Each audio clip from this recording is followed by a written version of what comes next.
Hi everyone, welcome to the latest episode of Overeducated, Underloved Millennials. As always, I'm Adam Stokes, and as always, I'm joined by Katie Ward. Hi, Katie. Hi.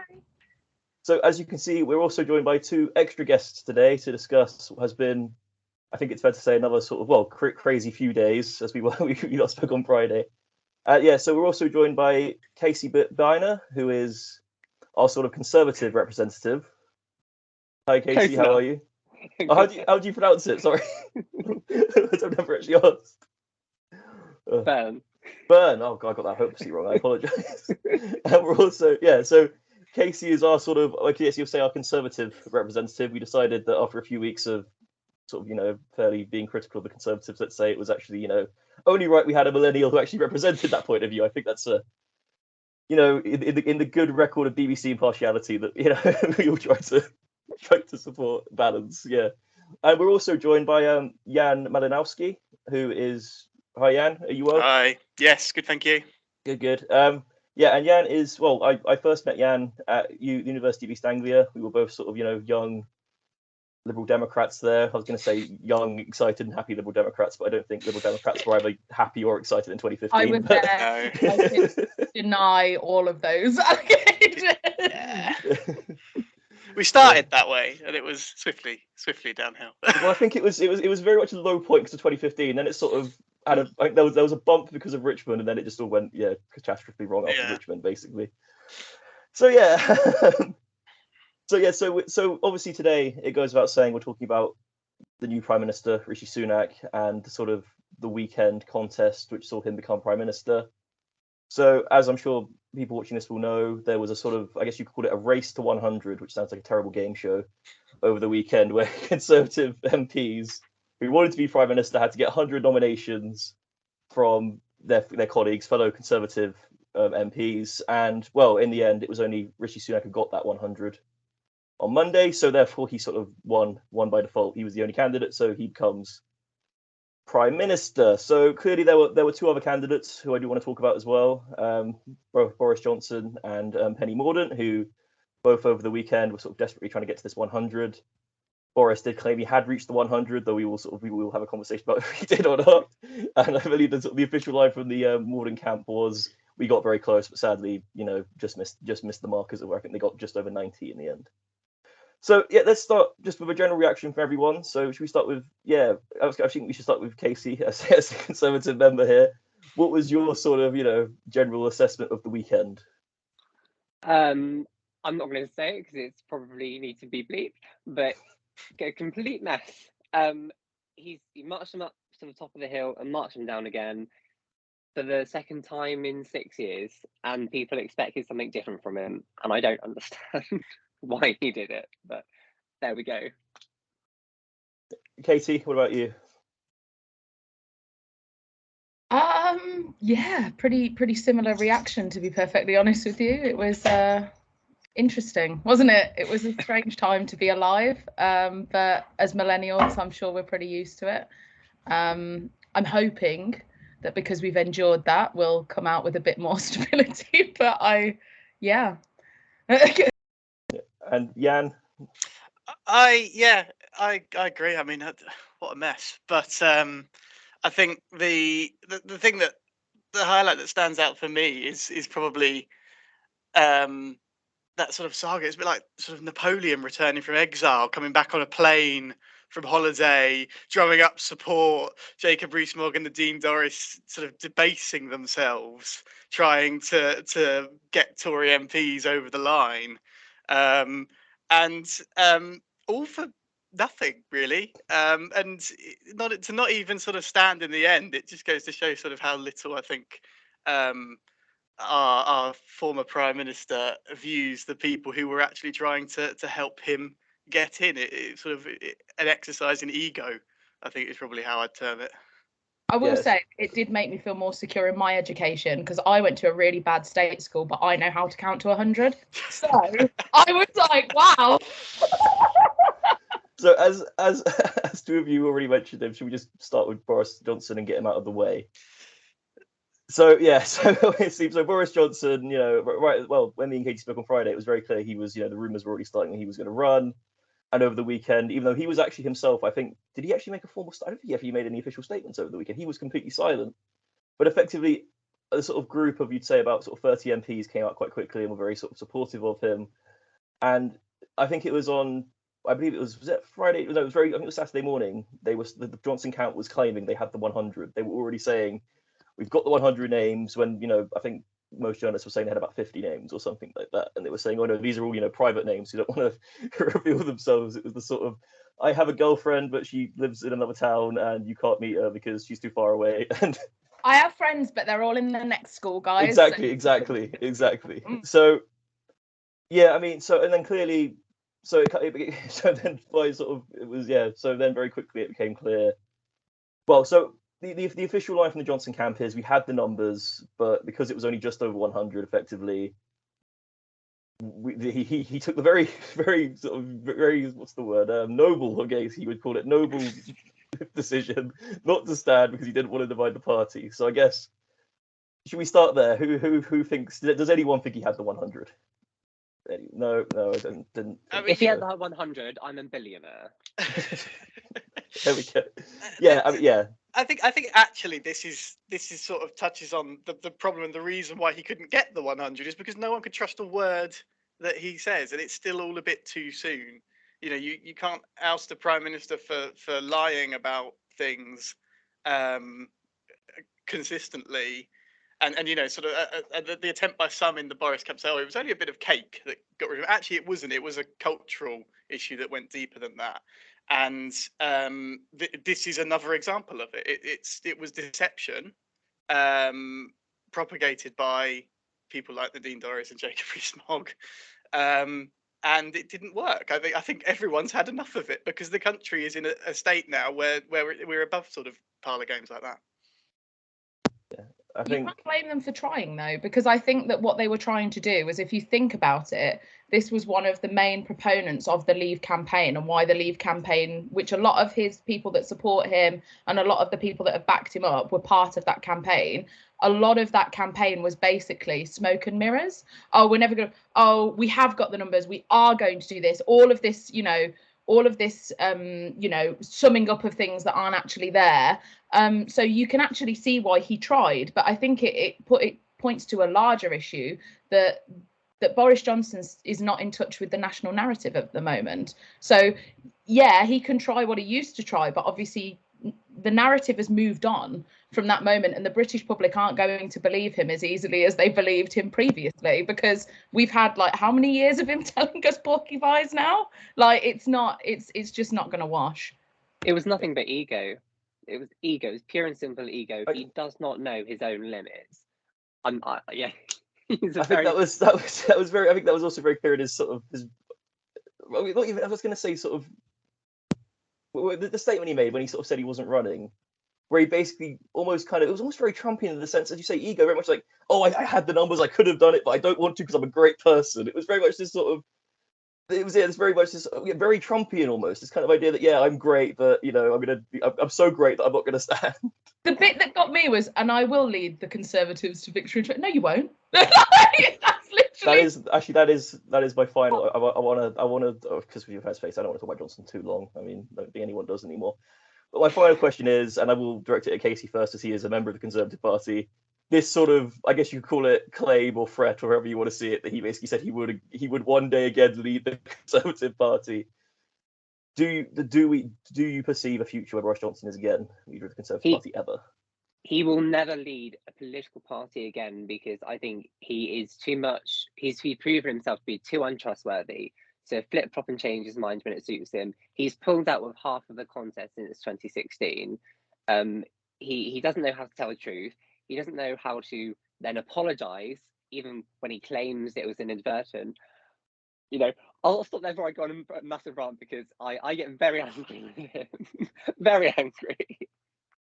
Okay. We'll move on then. Unless Katie and you have anything final to add on. I do, actually. What I would say is that before all of this, I would have said a Boris Johnson return is quite likely at some stage. Before all of this, I would have said, yeah, they're gonna, the polls are gonna get steadily worse, and then the MPs are gonna panic, and they're gonna say, oh, he's an election winner, let's bring him back.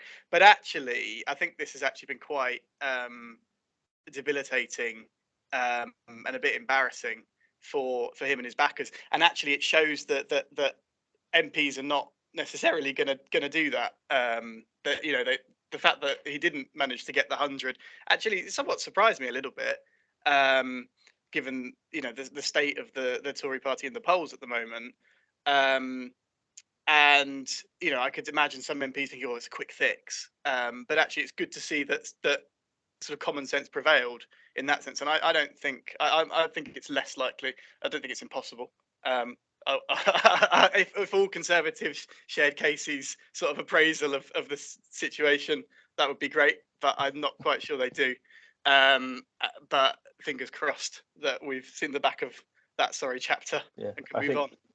When you said Conservative MPs being dragged up a hill, my first thought was Zahawi. I can't imagine possibly why it would have been Zahawi, but yeah. I felt bad for him as much as it was his own fault. I did feel kind of bad for him. What was it, 10 minutes after he wrote, it was 10 minutes, wasn't it? It was 2 minutes. Yeah. After he wrote this, wrote a thing in the Times. You have to sort of feel sorry for Nadeem Zahawi, who was Chancellor in August and is now Minister without portfolio. He sort of peaked at the worst possible time in politics, and it's only downhill from here by the look of it. He had like a 5-minute peak. He's like the guy that comes on, scores a goal, and then that's the only thing that he ever does. And for the rest of his career, they call him super sub. But he had 1-2 minute bit of glory, and now he just sits on the bench reliving it. That's always love a football analogy. So moving on to the other candidate in the race, the other unsuccessful candidate, Penny Mordaunt, who I know Casey is. It's not exactly a secret to say you're quite a big Penny Mordaunt fan. If you've been back through the last, well, not just this most recent leadership election, but the previous leadership election as well.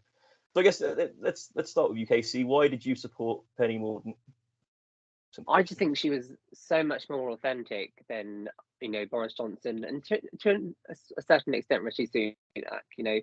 She's been where most people are. She's faced a lot of difficulty, and I think when you're asking people to potentially do difficult things, somebody who's actually been there and done that, asking you to do that, it's a bit more authentic. I think she relates to people. She understands what the priorities are. I think that would have been, sort of included in her budgets and things. That sort of compassion. I just think she's got something about her. Sometimes, when politicians just have something about them. And people would say that about Johnson. I don't know why, but but Penny to an extent. And I actually supported her in 2019 this year as well. She didn't win. I'm still bitter about Johnson firing her then as well.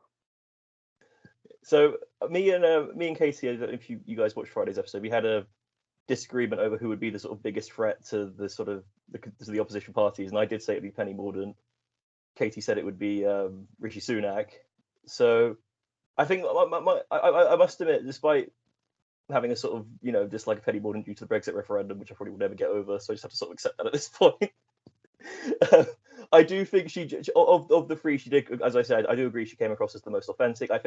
I do like the fact as well, this is sort of a thing that I like, the fact that she actually won her seat properly, in the sense that she had to actually win it from Labour. She had to actually go through that, whereas most Tory MPs, particularly PMs, usually just get quite an easy safe seat, and it's quite a sort of, no offense to them, but it's quite an easy thing to do, isn't it, to win, sort of set me in a seat like that.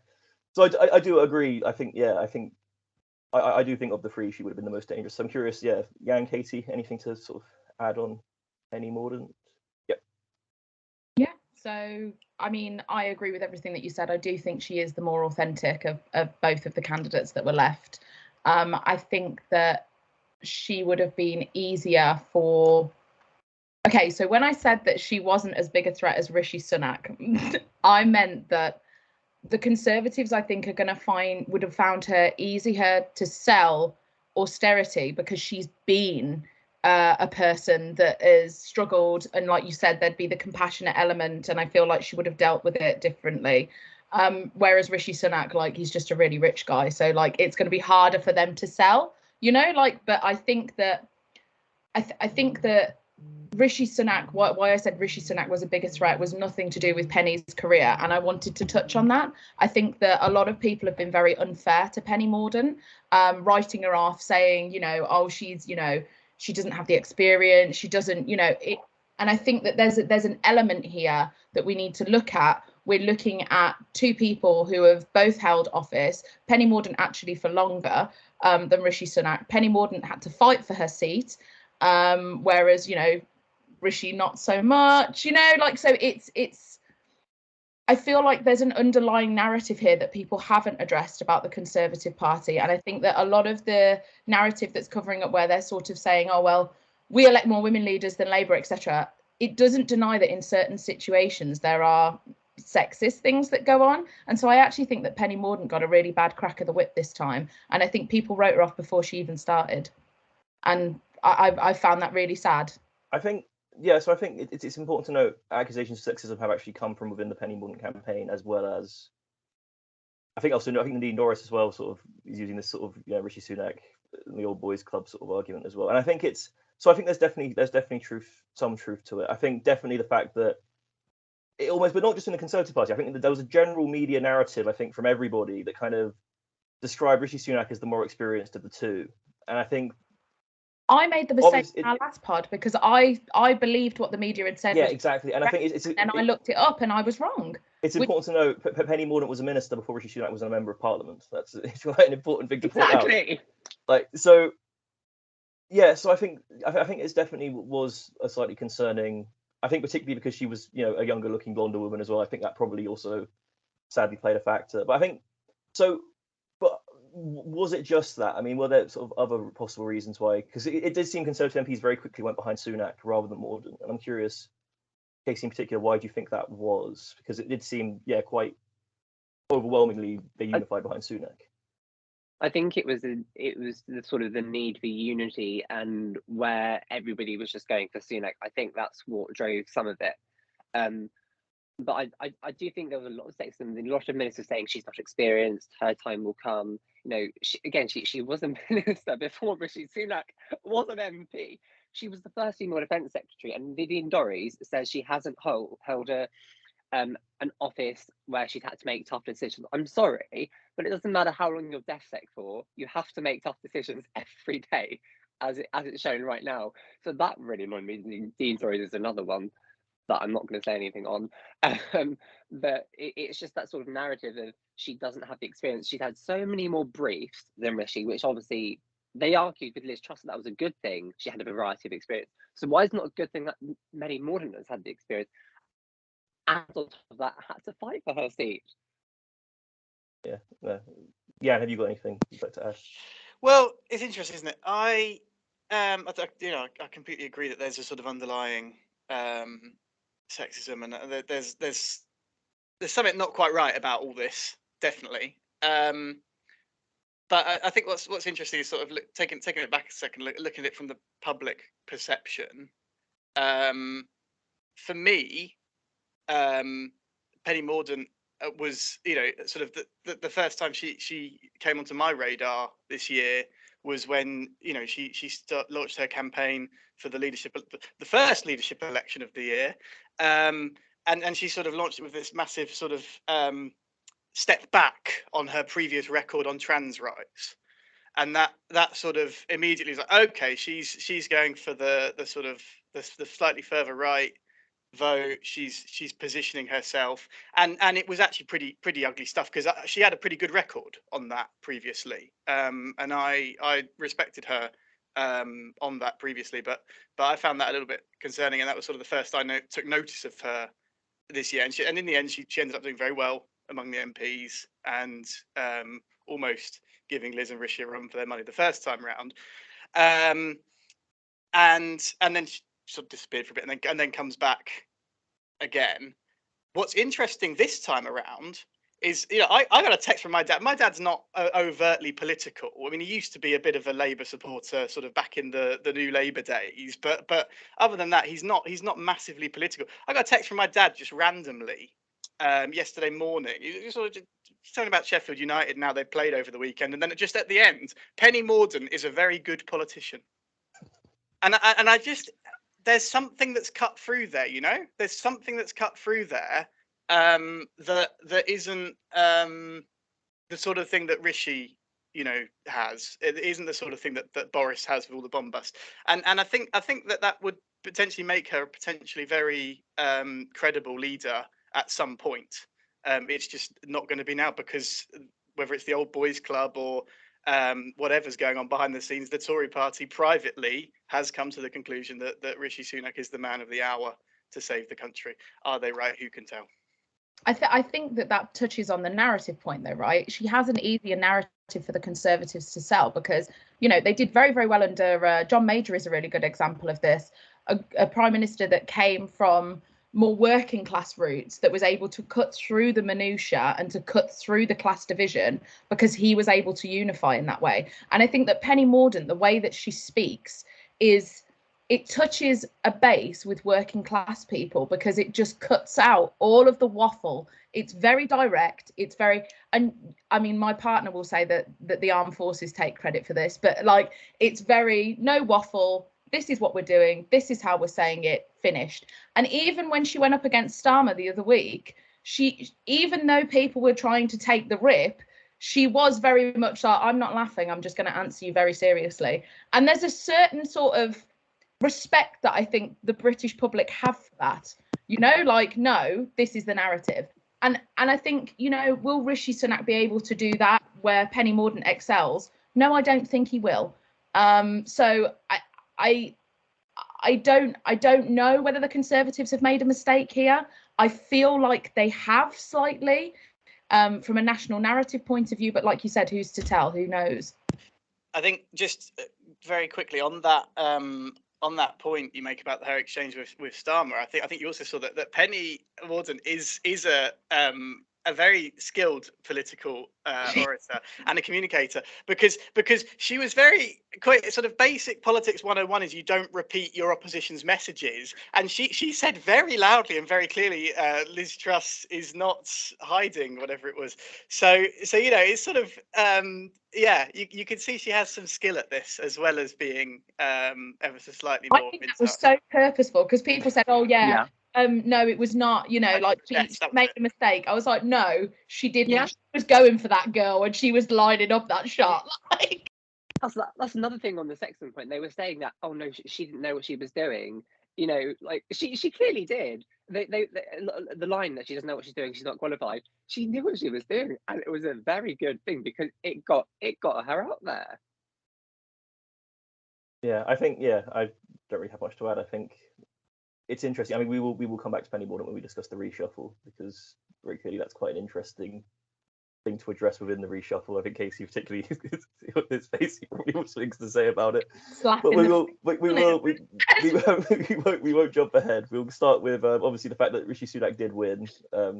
As I said earlier, he was the only candidate to reach that 100 point. I'm assuming everyone agrees. Well, so there is this line, I think that's coming out, that particularly from certain people who are unhappy with the results, saying, oh, this was clearly a stitch up. And I must admit, my immediate response when I saw that was, well, yeah, I think that was kind of the point, right? Wasn't it obvious from the start that was why they picked 100, because they wanted to do it as quickly as possible, right?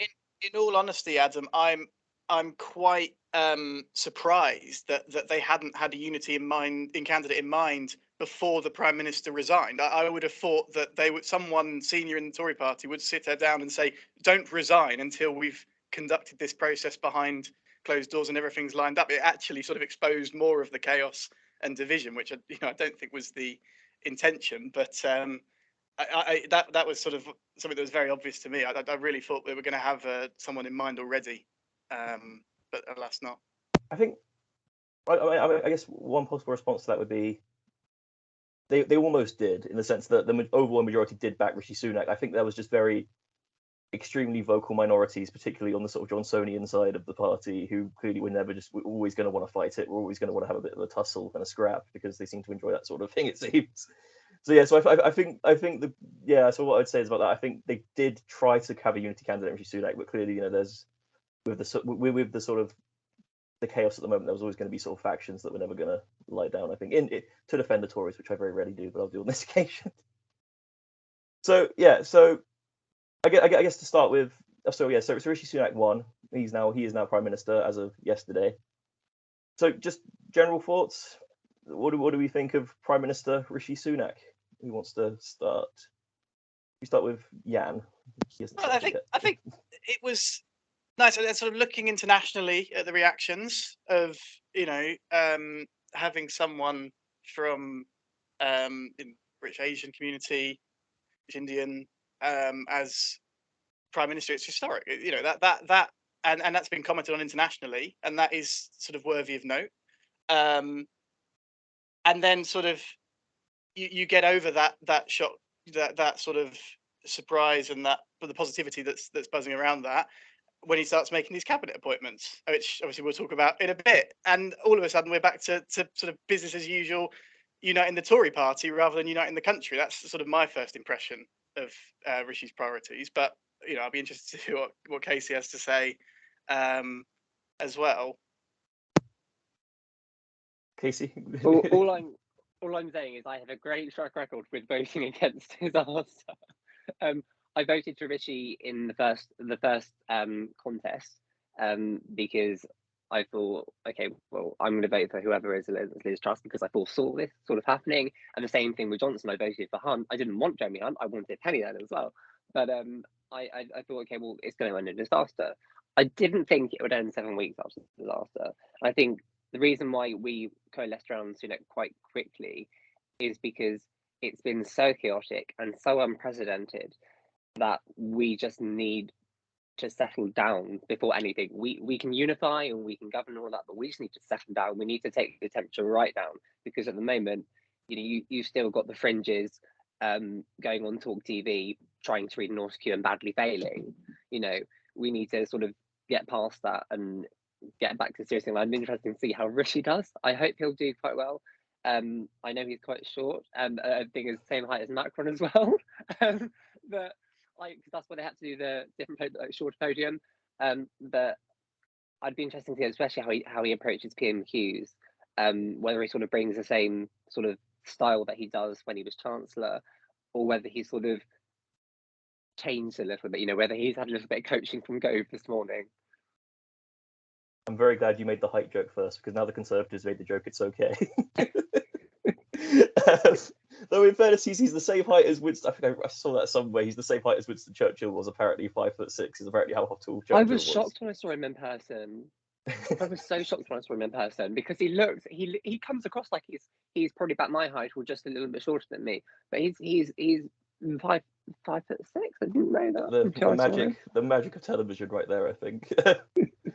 So the sort of the big question, I guess, you mentioned the sort of the right of the party and the discontent from, particularly, I think Nadine Dorries seems to be particularly vocal on Talk TV yesterday, which was, I don't know if you guys saw that.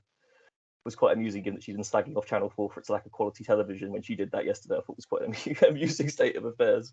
But yeah, so there is sort of, I think, while there clearly was a unity behind Rishi Sunak for most of the Conservative Party, there was clearly a minority who will possibly try to cause trouble. So how big of a concern is that for you, Casey? The sort of the Nadine Dorries of the world, the Boris Johnsons, how concerned are you they might try and cause sort of trouble? I mean, they might try, but forgive me if I don't have any faith in her ability to cause trouble.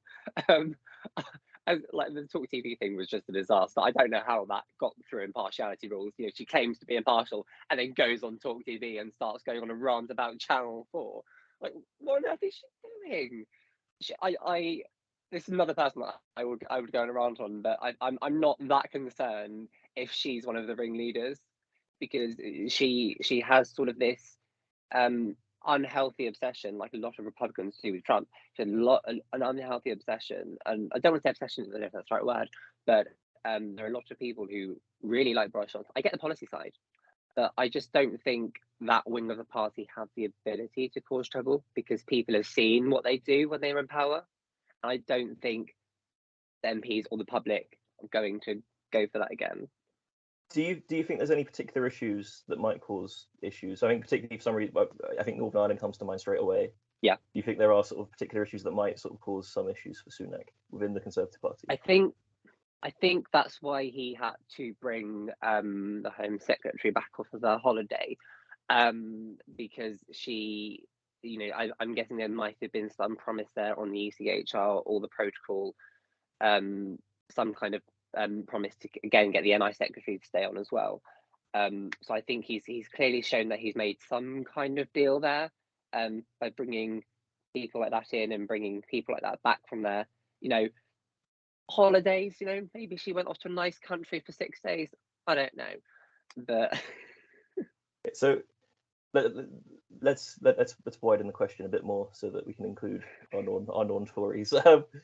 Do we think Rishi Sunak, and again, predictions make mugs of us, though I would point out Katie got the Liz Truss one spot on when I asked her about that sort of earlier, but I guess maybe that wasn't too hard to predict. Does Rishi Sunak make it to the next? Don't take the wind out my sails. That wasn't too hard to predict. You didn't predict it. I was on the okay. No, that is fair. I was very much on the fence, as a sort of proper Liberal Democrat should be. Yeah. So does Rishi Sunak make it to the next general election? Just to give you my view straight away, I say yes, because surely the Conservatives know that it would just be completely electorally impalatable to do this again in the next 2 years. So I think my instinct would be yes, but I'm curious if anyone agrees or has the same. I think I agree with that. I like, again, a couple of weeks ago, I would have, similar to Katie, I would have said, like, definitely going to try and do a cheeky swap before the election and try to find someone more popular. And now I just think it's really taken the wind out of the sails, and they've got to steady the ship. They've got to try to show some continuity and that they're rising to the gravity of the situation, because while all this is going on, a lot of people out there are going through a really tough cost of living crisis. All of this Westminster to feed it is great for us as sort of followers of politics and who's up and who's down, but these are some really serious times for the country. And I think that a lot of people who are only sort of tuning in half-heartedly, picking up on bits of this, just want some continuity, and that's why Rishi's taking the approach that he is. And I think, the Conservative Party may fall out, and it's not just Northern Ireland. There's elements to the manifesto and where they want to go in terms of, if they are going to have to do spending cuts, where those cuts are going to land, commitments on defence. And interestingly, Conservative MPs agitating over welfare as well. There's someone's going to be shafted by these cuts, and how that lands, how that plays out is going to be interesting. And then obviously we saw as well the sort of the rebellion that Liz Truss faced over pensions, and whether that was going to be a thing. So the economic decisions that Sunak and Hunt have to make, I think Conservative MPs have broadly given them the trust to make those decisions, but they may not be popular. And actually, when the reality of that starts to bite, we may see more agitation. I don't think it'll be terminal, but I think it could drag on Rishi. I think he then limps into the next election and probably doesn't do very well. I would quite like to jump in here. I think that we're in a similar situation. I see the appointment of Sunak very, very similar to the appointment of Major. And I think that John Major did some good things, he did some bad things, but ultimately I think that after his initial bump, he was destined to lose at the end to Tony Blair. And I feel like we're in that sort of in the middle situation now. I think Sunak, to be perfectly honest with you, I think the Tories have put themselves in a situation now where they're damned if they do and they're damned if they don't, because I feel like a lot of their reputation is tarnished, especially the main hold that, as a Labourite, the main hold that the Conservatives put against us is economically, we're far more literate than you are. And now that argument does not pull any punches anymore. It really just can't stick. And I agree with Jan when it comes to, I think that the majority of people in the United Kingdom at the moment, their main frustration is coming out with, we have children that are going to school with no food. We have parents that are not eating so that they can feed their children. We have children, I heard a story the other day, children trying to trick a school computer system so that they can get a hot meal in a day. It's terrible. And I think that the only thing that Sunak needs to do is to, as Casey said, wind everything down, take the fire out of everybody in the Conservative Party, and for goodness sake, remember that you are there to govern a country and your decisions matter. And at this moment in time, the decisions that have been made by Johnson, by Truss, by Kwasi Kwarteng, they have severely impacted people's life in this country. And I think that there needs to be a reconciliatory period. But I would say to proceed with caution. Now, I think that one of the things that a lot of people have forgot is who Rishi Sunak is. In all of this, because he's not Liz Truss, people have been like, he's the Messiah. He's not the Messiah. He's a very naughty boy, right? He previously he's the champion of the furlough scheme. I remember cabinet meetings where he stormed out because he didn't want to implement the furlough scheme. He went against it. He had, many cabinet arguments. Boris Johnson that one time was really late to a press conference because Rishi Sunak was kicking off about helping people during the pandemic. Let's remember who Rishi Sunak is. Let's remember his policies previously, and let's remember where he is in the party before we say, yep, you know what, he's the man with all the answers. Because I think that people are kind of becoming blinded because Liz Truss was so bad, they're thinking, God, it must be so much better. And I think that from a conservative perspective, from that political point of believing in austerity and everything, yeah, it's going to be better because you're going to have a set agenda that everybody can get around. However, is that the agenda that the country wants right now? I don't think so. So that's my opinion. So I think he will go into the next election, but I think I agree with Jan, it'll be with a limp. Does anyone have anything else they want to add before we get onto the reshuffle, which is quite an important event that happened yesterday? Anyone? No? Okay, so I think my first general point about the reshuffle would be, I think it highlights how we now desperately need some continuity in certain departments. So in the past 4 years, we've had 4 prime ministers, which isn't a good start. We've also had, in 4 years, we've had 7 education secretaries, in which 5 of them have been from this year. And we've also had 4 foreign secretaries, which, again, given that there's a war on in Ukraine, is probably not a very sensible way to do politics. So I think, particularly given the sort of chaos that we've seen, and we've seen departments literally be, I feel so bad for these civil servants. They have to learn a new person's name every few months, and it must be absolutely awful. It must be completely chaotic. So I'm guessing, my first general point would be, how important is it we now actually have, particularly, I think education is one I really, really care about, and I think 7 education secretaries in 4 years is just not justifiable. It's just complete madness, in my opinion. I think the only time I've seen education policy referenced in the last few years was when Gavin Williamson messed up exam results. That's the only time I've seen it mentioned at all in sort of political discussions. It just seems to have been forgotten about and sort of kicked into touch and made a bit of a joke from all these sort of reshuffles. It does irritate me quite a lot, actually.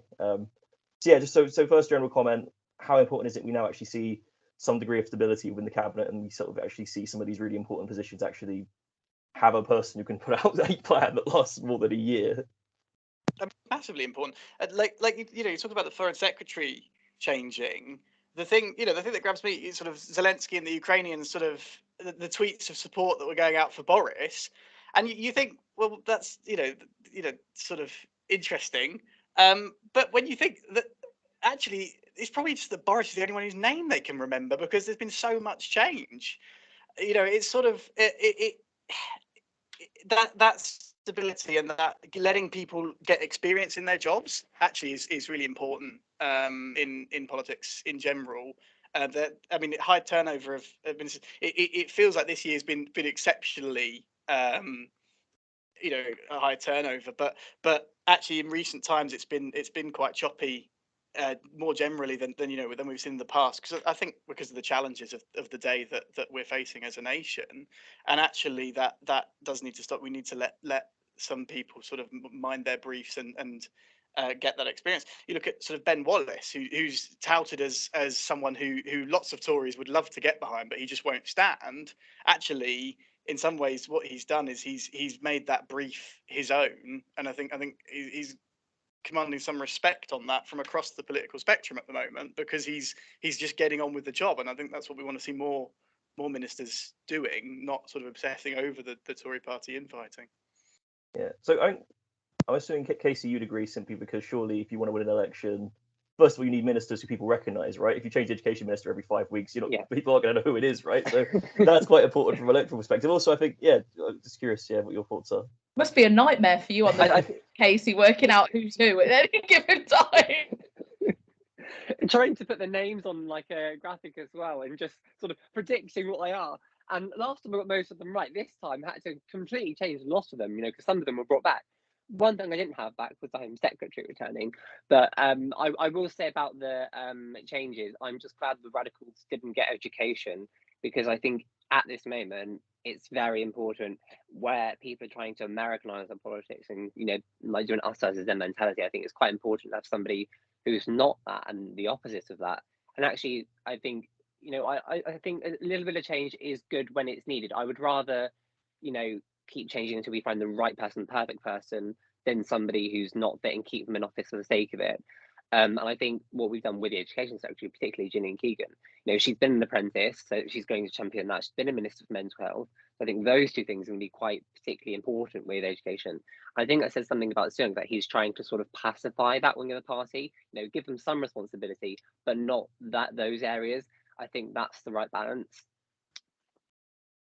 Casey, have you got anything to add? I agree with that analysis. One of the things that I would like to point out, though, is if we're looking towards general election territory next time, I think there needs to be more stability when it comes to things such as education, such as transport, such as health, etc., because we have strikes going on in all of those industries. So it's really, really, really important that we have people that are able to negotiate with the trade unions and are able to, support workers more. Nobody likes to go on strike. There's this narrative from the right-wing media that everybody likes to go on strike and it's like a holiday.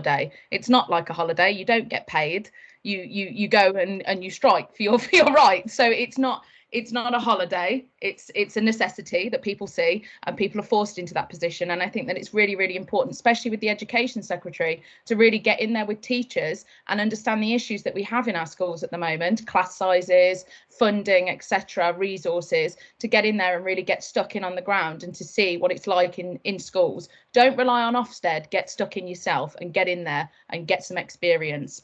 And just to touch on your point as well with regards to America, I agree with this. And I think that a lot of the issues that we've been having with cabinet appointments and with our outlook, I read an article the other week that we're acting as if we are America, right? So after we left Europe, we're acting as if we're America and people will follow us, which isn't. That's not what it is. So the appointment of foreign secretary is so important, I think, to have a really stable foreign secretary at this time, because we really need to start expanding again our assistance to third world countries, our involvement in matters of the world, climate change, etc. We need to be at that table. We cannot rely on saying we're Britain, everybody will follow it. That's not what it is. As Joe Biden said the other day, it's not going to affect America what Britain does that much, because they're really not as big as they used to be. So let's take that on board and let's start, cutting the cloth accordingly. And I think keeping a good, reliable foreign secretary is the way to solidify our place in the world, because I think with all of this turmoil, we've really lost our way there. And it's a real big shame. Also, please bring back the Department of International Development. Just saying. For God's sake, bring it back. That would have been nice. That was Penny's department. That was Penny's department. Well, exactly. That would have been the great promotion for Penny Morning as well. There we go. There is something that I did want to say as well with regards to Ella Braverman. Sorry to cycle back. No, that was going to be my next. Ministerial code with it last week. So come on, guys. I didn't agree with that reappointment. I thought that was really. If you're going to be cleaning the slate and you're going to separate yourself from Johnson, appointing somebody who broke the ministerial code, come on, with the record that Johnson had with that's not a good look. Yeah. So now Katie's been. I was going to save that to the end of the reshuffle, but you mentioned. Sorry. Let's do it. Let's do it. Let's address the Braverman elephant. Smash the order. Let's do it. I've been sort of trying to put it off because it's not a particularly fun conversation. So as I'm sure people know, Ella Braverman is back at Home Secretary 6 days after being sacked or resigning for breaking the ministerial code. Whichever. And whichever one it was, depending on who you ask. So even if you ignore the fact that, and we've said before, I despise her politics. I mean, her position on things like the Rwanda policy, just personally, I think are horrible. Even if we put that to one side, which we shouldn't, this is someone, as Katie said, broke the ministerial code literally less than a week ago. And I don't know how you can. I mean, obviously, I'm assuming the justification is she's a popular person on the right of the party, and therefore it's a sort of unity choice. I think that's what I think is the logic behind it. But couldn't they have picked someone else on the right? Couldn't they have picked, I don't know, Steve Baker comes to mind for some reason, but anyone from the sort of, surely there was somebody else, right? I mean, I'm curious, Casey, what are your thoughts on it? I mean, bring back Priti Patel. At least she didn't break the ministerial, code with security information. They can make whatever assertions on her and her policies and whatever, but she didn't risk national security and information like that. She didn't do that. I think she would have been a better choice, but I'm not a fan of her, particularly because she's from the radical wing of the party who are so obsessed with this Americanization of our politics and this is, you know, us versus them, because I think it's an electoral tool. And I have to keep pointing to Scott Morrison, Australia, who lost on these issues. But I don't think she was the right person to bring back. I understand why he did it, because it, you know, for unity, you know, in order to unify the party and bring people back together, and again bring the tone down, he had to pacify people, and that's why she's back. But I don't agree with her being the Home Secretary herself. I just think that wing of the party have put us in this position that we are in now, and I don't believe they should be given back that responsibility. I think, just to say, Adam, I think to answer your question, I've just got over the shock of bring back Priti Patel, which was a chill down my spine. I feel like we've all been getting on so well, but okay. Sorry, have I triggered everybody? But the fluffy liberals do not want to see Priti Patel back. But Suella Braverman, right? So I think the thing about this is it is good politics in the sense that no one else is going to give her a job. Do you know what I mean? Like after this, like, this is a good way to sort of get a hold on someone who could be quite an outspoken critic from the right of the party. You know, giving her this job which you know she would have thought impossibly locked away only a few days ago. It's good, clever politics from Rishi, and it's despairing because, as you say, Adam, you can't take away the views and, you know, the fact that this is a woman who sort of said that her Christmas wish is to see a Telegraph article about people being deported. I mean, you can't take that away from all of this, and I think she's incredibly toxic, and for the reasons that Katie said as well, the culture war stuff, the wokerati she was ranting about. I really just, you know, Leave my tofu alone. She's dangerous, and I think that's why she's there, actually, because it's the same reason that Boris appointed Jacob Rees-Mogg back not so long ago, because this is someone who could be a threat, and bringing them in. So happy that you said that, because she's right. So, Suella Braverman is a double-edged sword, right? Because in one sense, she's an absolute liability, and I will say she is an absolute liability because she is a gift to the Labour Party. The Guardian reading wokerati, proud member. You can have her. Card carrying.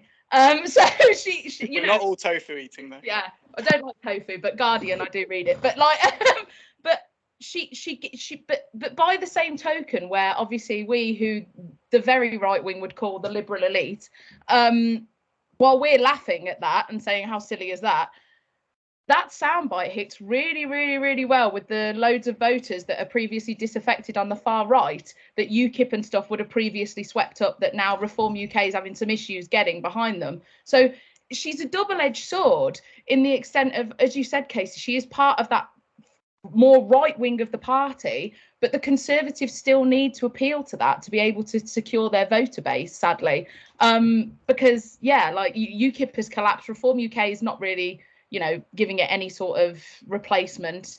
So I feel like the Tories feel like they need to appeal to that still, and she's perfect for that. She does just the job politically. But I think that one of the things that people forget about this, again, as to circle back, is all of these sound bites and all of this, with all due respect, absolute rubbish that she is spouting about immigrants, as you said, the Americanization of the system, us versus them, that narrative, it affects the social fabric of our country, and it affects what makes this country great. This idea that you can go out and just deport anybody that doesn't fit your arbitrary set of rules, bearing in mind a lot of the people that now say that these should be the rules, own parents wouldn't have been able to have come into the UK, etc. It's such double standards, it's unbelievable. I think that while we sit here and we analyse the politics of the situation, there is a real person impact here. And so it has made me it has reminded me, who Rishi Sunak is and what he's trying to do right now, which is, whilst he is trying to say that he's going to do the best for the country, he needs to walk a very, very tight political tightrope to be able to get to the stage of holding an election. And I worry about what he's going to sacrifice to get there. And I think that this appointment of Suella Braverman is sacrificing some principles that I used to respect from the previous Tory party of years previous, because I don't think Suella Braverman is a conservative. I really don't. She's not a good Tory. I'd agree. I don't think she's right wing. I think she's a radical. I think that there are certain people who are more radical. I don't think they're right wing, because most people who are right wing wouldn't believe in this kind of destruction, this kind of destructive talk. The country's being destroyed and all of that. They wouldn't believe in that kind of talk, and that's the thing she's using. So that's kind of why I give them a more radical label than a right wing label, because most people on the right wing like stability. You can say whatever about strong and stable, but that's what most conservatives would say, that that's the kind of system they believe in, and that kind of radicalized talk, they don't agree with that. So, does anyone else have anything to? I think we've covered Suella Braverman as much as we should. Does anyone has anything desperate to add? So there were obviously some other interesting appointments and sort of, I guess, people who was kept in the same roles. So Jeremy Hunt was kept as Chancellor, Ben Wallace in Defence. Cleverly in as foreign secretary. I'm assuming that I get the impression those were just sort of, as we talked about earlier, stability and continuity. That's the word. Thank you. Yeah, I'm assuming that was the logic in keeping them there, particularly Jeremy Hunt, because I think the last thing we need is what would it have been, 5th Chancellor in 4 months had he been replaced. So I think that there was a logic there to those three staying in post. Obviously that's not particularly controversial. Don't want to desperately need to hit back on that. And I think that Hunt and Sunak are singing from the same hymn sheet when it comes to I think so. I think I get the impression Jeremy Hunt, part of his logic when he came in as Chancellor was to try and, I think he also does believe in it, but I think he was very much thinking, I'll try and act more like Sunak would so that I can keep this job when Sunak probably gets there. If I'm being quite cynical and politically cynical, I think that might have been sort of part of his thinking. I think for me, I think the one that surprised me was Cleverly, actually, because he's not been in the role very long. So you could, the continuity thing doesn't really necessarily apply. And I think his most famous moment with the public is probably some of his TikToks standing next to a Brexit clock, which isn't necessarily what you might want for our foreign secretary trying to repair our image on the world stage. But I thought, honestly, that's where I thought Morden would go. I was really, surprised that he didn't pick Morden for that. But if he's trying to unify the Tory party, because it would seem like like you say, a great step up. So the jury's out on James Cleverly. The other one I'd quickly mention as well, coming back, is Dominic Raab. He talked a bit about strikes earlier. Dominic Raab left the Justice Secretary before in a storm. It was really quite a dangerous situation that we had with courts backing up and logjam in the system, and he was widely reported to be refusing to engage on it, which is one of the reasons that actually shuffling him out was quite convenient at that time. And I think people in the legal profession are going to be dreading seeing that he's returned to that role. And so I thought that was quite an interesting appointment. Again, one thing. Sorry.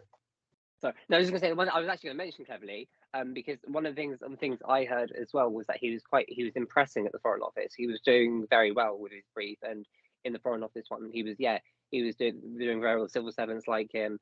I've met him. He's a really nice man. I think he was sort of getting his feet under the table. I think people were quite impressed with what they saw. I think that obviously I would have loved Penny to get that job. If not, Deputy Prime Minister would have been a great post, something else for her. But I think that's why he was kept there. One, for stability and continuity. Chopping and changing, as I'm saying, in a war probably isn't the best thing. But I think also he was doing quite well, according to what I heard. So interesting. So I was going to talk about. I wanted to finish before we talk about the snub list, who's been fired, which is always quite fun. But actually, Jan's comment of comebacks did make me think of my own MP. The MP for Surrey Heath, Michael Gove, who of course is back in the. And actually, you know what?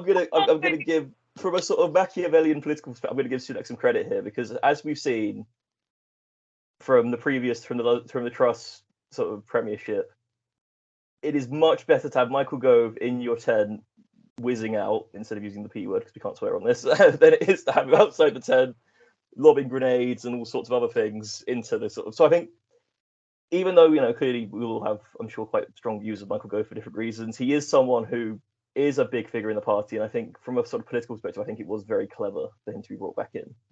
He's good on his briefs, though. He's good. Like, one thing that's said about him is he's good at, at the day job and working as a minister in the departments. He's on top of his briefs. He reads everything. Which is obviously what you want a minister to do. But he's on top of everything. I think he's the person. He's sort of the naughty step duty, if you like. If a minister hasn't performed very well, he's put in their departments to shake things up. We never heard anything from DEFRA until he was in there. We never heard much from the housing department until he was in there. He sort of gives these departments a new lease of life. I think he is the naughty step duty. If you're not doing well, he will come and take your department. I get the impression he's also quite popular with civil servants as well, from what I've heard, which is interesting. I have also heard that he's very popular with civil servants, and I'll be honest, I everything that I dislike about him is purely political. I think he's incredibly astute, and me and Jan have both said this. If you want to know what's going to happen next in the Tory party, follow what Michael Gove's saying, because he's such a good. He's got his finger on the pulse constantly. He's a very clever man. Do I agree with him being in the cabinet? No. I think he's a lot of the reason why we're in this mess, because he played everybody off against each other in the first instance. I think he is ultimately a careerist. I think he goes wherever he thinks that he can make the most splash and the most money. I see what you're saying, Casey, where you say he goes in and he shakes things up. From a Labour perspective, he goes in and he shakes things up and he absolutely lets it pee all over the floor, and just wrecks it. So I understand from a Conservative perspective why you'd be rather excited by his appointment. From a Labour perspective, I cannot stress how much I despise the man and his politics, but I do respect him. I do respect him because I respect that he's a formidable opponent, and I think that that's what we've lost in politics at this moment in time. Is you don't hate someone and not be able to debate them. From a socialist, that's one hell of a compliment. That is. Yeah. If you're a formidable opponent, that is one hell of a compliment. You're a good. You're a good. So yeah. If I just add on that, I think he is formidable. He's 1 for 1 with prime ministers. He's been fired by as many as he's helped bring down. It's the one that delivers the revolver and the whiskey. It's him every time. Yeah, and I think I believe I have to say I haven't fact checked this, but he must now be the last man standing from the 2010 cabinet, because it was Truss and then he was out, and now it's him. He's got this sort of. When did Penny Mordaunt first get introduced? Was she during the coalition? It was during the coalition, wasn't it? She won her seat in 2010, so she wouldn't have been a minister. Oh no, so it wouldn't have been. I'm trying to think who was. Yeah. Oh, dude, Jeremy Hunt. Jeremy Hunt's the other one. Oh, of course, Hunt. Yeah. Of course, Hunt. Yeah. Was he 2010? Yeah, he became Minister of Sports in 2010, then helped in 2012. So he was. Yeah. So I think it's those two, but yeah, he definitely. Him and Gove, which says a lot, I think, about the national narrative and what's been going on. Yeah, it's interesting. It obviously, the obvious difference, of course, is that Hunt obviously spent a long time, well, not sure it was only 3 years, but it felt like a long time in the wilderness, where Gove was always kind of seen as being in the sort of background, always there. Yeah, and both the Prime Minister and Leader of the Opposition are, from 2015. So it's from 2015 intake. So yeah, things have moved on, but there's these sort of guardians or gargoyles, depending on your perspective, who are still lurking there. Well, with Gove, though, I would say, in particularly in the housing department, I think there was a lot of talk of him being more open to liberalising planning rules and things like that. Actually getting a grip on these problems. And from what I've heard from people who probably are not natural Tories, to put it lightly, they do sort of see him actually trying to build something there and get something off the ground, and he's actually taking things seriously. And one thing again, people say he's good to talk to, he's a nice man, and he'll listen to people. I think that's what you need, particularly in a department. If you're trying to level up, you can say, well, here's a new hospital, Okay, but where's the infrastructure? Where's everything else? Where's the things that we want and the things that we need? I think someone like that is probably better placed to do it than somebody who's. And actually, the fact that sort of levelling up is back, that's another sort of This is what I point out. thing that sort of went missing under Liz Truss, and it sort of ties into that whole sort of the way that she viewed the UK is different to the way that Boris viewed the UK, and it's different to the way Rishi views the UK. Liz Truss didn't get on the phone to Nicola Sturgeon the entire time she was Prime Minister, and sort of got rid of the whole levelling up agenda, and now it's back under Rishi, and I think that's interesting. That shows where they're Mark Drake. Don't forget Mark Drakeford as well. Don't forget Mark Drakeford. Poor Mark Drakeford in Wales. Everybody forgets him. He was blinking good the other day in the Welsh Parliament. I really enjoyed it, but also I think that we need to make no mistake as well, coming in as the cynical Labourite, as is my job. I think that we need to remember that there's a political point as to why Rishi has brought levelling up back. I have no qualms over saying this, because in his last campaign, he made the statement of, well, I make sure that all of these well-funded areas get more funding and all of the poor kids in the cities don't. That is a recorded thing that he said. So he needs to bring back levelling up to then say, well, actually, no, that was a misunderstanding. I believe in levelling up the poorer parts of this country. So I think it's a very astute political move by Sunak. I'm not saying that it's fully, but I think that there's a little bit of that there, because I know, hand on heart, as a Labourite, that I expect Keir Starmer to pull him up on that, because that was one thing that really annoyed me with his last leadership campaign. I would say don't do that. I would say don't bring up. The thing is, though, what he was saying in the full clip, I think, was that what he was saying is all these, urban areas, deprived areas, getting all the focus on the funding, and the deprived rural areas weren't getting in the full exchange. That's what he was trying to say, is that look, we're focusing on these deprived urban areas, which is right, but what about these deprived rural areas? And people are forgetting about those as well. Often infrastructure is not going to be as good in those places. I think that's one thing that he was saying, but levelling up, I think bringing that back as well is sort of I think it gets rid of the attack line of we're not fulfilling the manifesto, we're moving away from the manifesto. What I think he's done quite well is he's seen a lot of the attack lines from Keir Starmer coming, and he's prepared for those. And I don't know if you saw it, there was a clip from the GB News, I don't like them, but GB News hustings in Manchester in the leadership contest, where he goes, I don't know if you that 2-minute clip where he goes on and he talks like really, really well about levelling up and says, well, it doesn't matter. He's very good. I can't remember exactly what it says, but it was a 2-minute clip, and it did the rounds at the time, and everybody, I think even Tim Farron, even the Liberals say, your glorious on leader Tim Farron, and his Twitter conversation said it was genuinely impressive. And I think what he's doing is he's sort of prepared a lot of those attack lines during the last campaign, and now I think he's getting ready for those attack lines, and he's getting ready to neutralise them.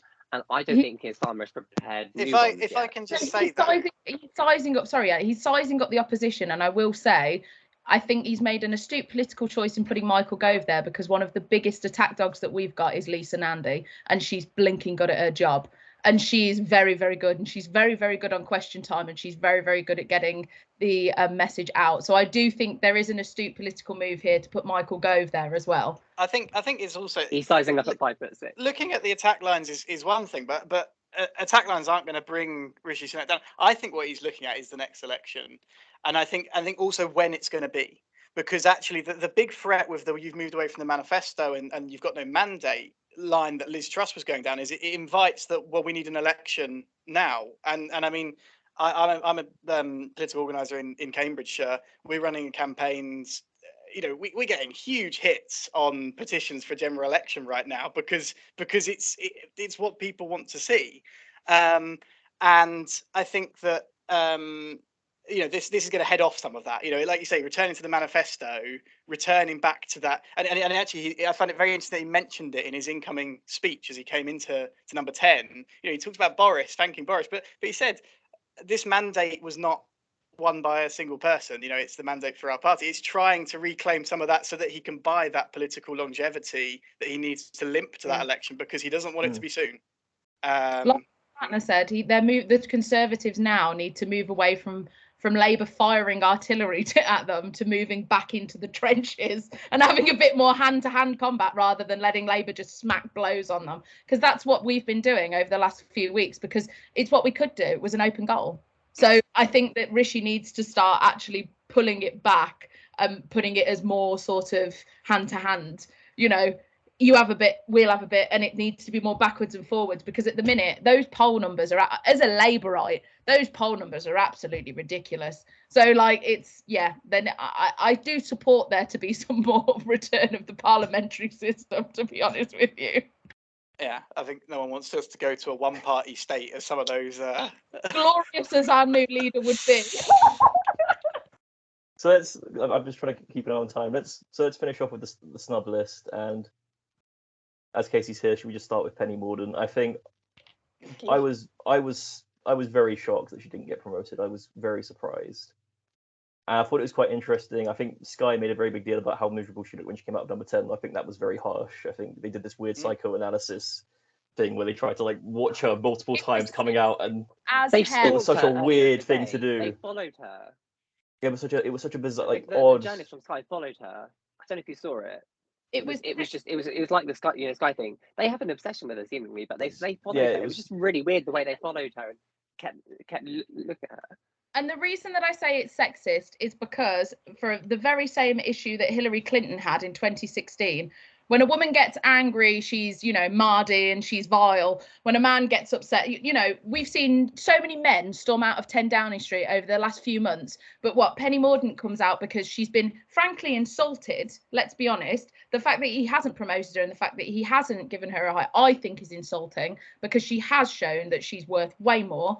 And she was quite rightly insulted by that. And instead, the media went down the narrative of, look at her, she's having a mardy. Absolutely acceptable.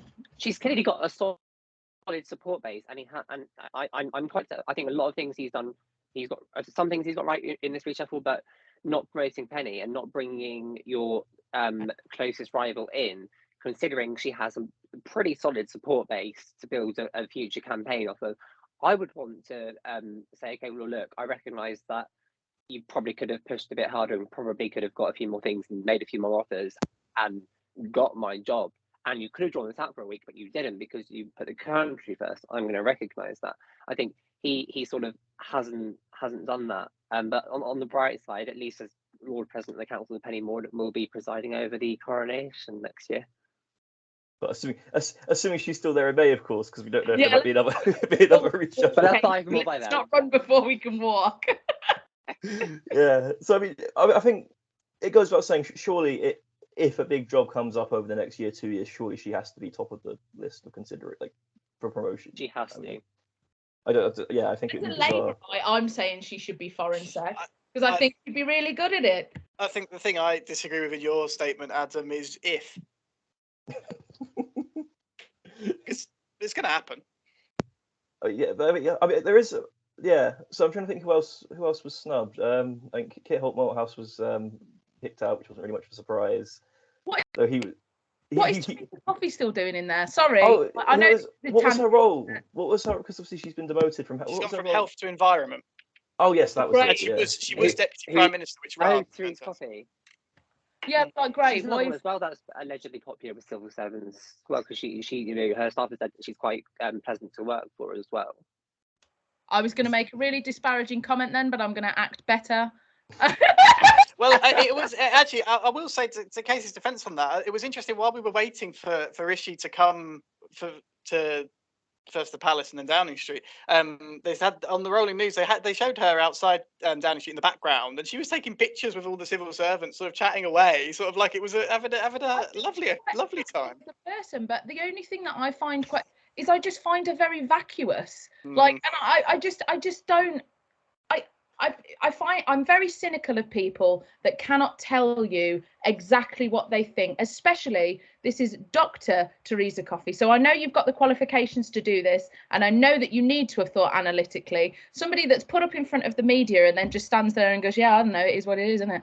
Like, no. Like, no. Yeah, I think her voting record as well, talk about Cilla Braverman, she's got some some horrible Yeah. stuff in her closet with LGBT. With all due respect, woman plus supporting woman, rights. she ain't a woman that supports women. Like, I'm sorry. But at least she doesn't use that sort of language. Like she doesn't. You can sort of say about her voting record, but she's not sort of doing the wedge us versus them as a lot of them are. So I would give her that she's not sort of using that sort of language to describe people.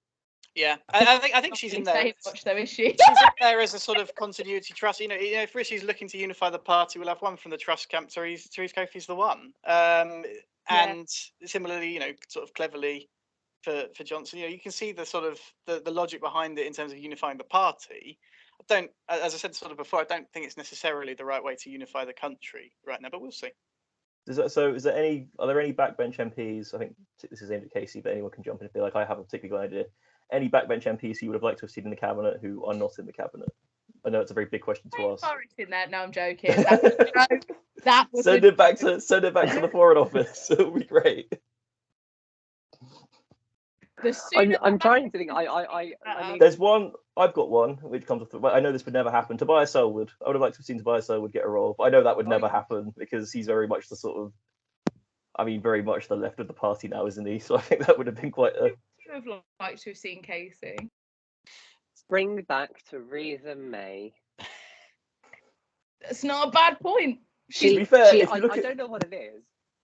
I don't know what it is about leaders in this country and being hugely better after. I think there is a case for bringing back some leaders after they've been off, not Johnson, but some leaders after they've been in office, like Theresa, because she I think she is much. She's definitely grown, I think, a lot as well. With her speeches, she gave her speech in tribute to Queen Elizabeth II. Like it was very good, and people saying, well, where was this when she was Prime Minister? The same with Ed Miliband when he was leader of the opposition. Where was his Ed Miliband? These people would have won elections. These people would have been able to claw back a couple of U-turns and things. They would have very good. I think there's definitely a case. I would be very keen to see. Very keen. I agree with that. And I think, to be honest with you, I think this goes back to your previous point of Americanization of the system. They hide these people behind so much PR. I know Ed Miliband, even in this instance, I've met Ed Miliband loads of times, and he is such a nice guy and he's so personable and people get on with him so well when he's just Ed. And it's the same with Gordon Brown as well. I would say Gordon Brown and John Major are two more that have done absolute wonders since they left office. And they're so, they're releasing, like Gordon Brown's recent book on the economy and, how we should be looking to the future. Fantastic read. It's great. And you just think, God, where was this, charisma and this bite when you were in power? And I honestly think it's because they hide them behind way too much PR, which is why people like Johnson succeed, because he is all the PR man, isn't he? He's the Teflon PR man. Whereas the other one is the other people are actually genuine, genuine nice people. Liz Truss tried to do a Johnson at the end. There was no amount of PR. The philosopher. Didn't she get the guy's name wrong, or she said it? Quote. She used a quotes website. Jesus Christ! You saw when she was reading it that she clearly couldn't. She hadn't heard of this guy. She couldn't say the guy's name properly. Oh my god! Yeah. No amount of PR that you could follow out to make her look competent, and that's said with absolute love. Actually, I think that's an interesting place to finish, because we've got Jan here, and as we talked about before, Katie, me, you, and Jan did actually meet Liz Truss during the 2016 referendum campaign. And we've talked about this before, but I'm curious, Jan, what are your memories of Liz Truss from that event? What's interesting? So I have a cousin who actually lives in Liz Truss's constituency. I did send them a little cheeky text yesterday, just saying, "I hear your MP's fallen on hard times and has had to leave their job and their home. I'm so sorry." To which I just got back some emojis with a champagne bottle popping. So I think that shows the sentiment there. The thing about Liz Truss, she spent. I think this is what happens if you have someone who has spent their entire political career trying to climb, and she's gone through various briefs, and I mean you saw it during her time as Foreign Secretary, the photo ops. It was all PR. That was what she wanted to do, and I think she got there, and then I don't like to say she wasn't up to the job. I think she got there in horrendous times, but it showed that you can't just rely on that. You actually need more than just that, and you can't just return to sort of university politics and economics theories and then try to implement them in a sort of social experiment on the country. And I think from having met her during the Remain campaign, back when she was going to save Britain's relationship with the EU, she was fighting for our futures. Remember, she said, I still remember that exactly. She said, "Well, I'm fighting for your future." She said it was our future she was fighting for. Exactly. And to go from there to now, in some ways, I'm not even surprised. Like, it's just there's a degree of inevitability about it, but it's just the speed at which it's happened. I think that people have mistaken PR and good PR for just image, and I think that there's been a real sort of misunderstanding, I think, with Liz Truss in that the first person to actually bring PR into politics in the UK was actually Harold Wilson, so that's Labour's fault. Put my hand up with that.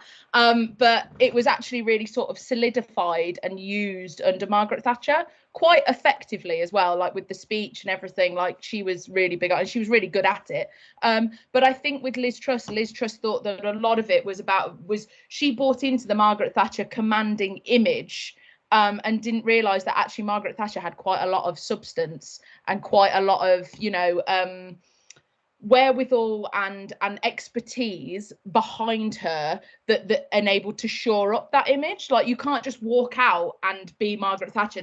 There's a lot more to that. And even as a Labourite who absolutely, I hate Margaret Thatcher, but like Labour praising her, but I respect her for what she was.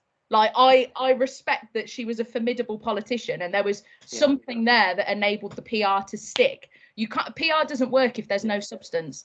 And that's the issue. And with Liz Truss, sadly, there was just no substance, which I think we're going to have a different thing with Rishi Sunak, just to obviously bring it full circle. I think there is a bit more. I think there is a bit more substance. I don't think it's the substance that me as a Labourite would look for, but it's substance. I mean, Liz is just another. I mean, I'm not going to get the Liberals here get away with Liz Truss. They created her as they made her, as Tim Curran said, Agent Liz in. We have you to blame for Liz Truss. It is your fault. We can call it revenge for the coalition. We can call it that. That's our revenge. True.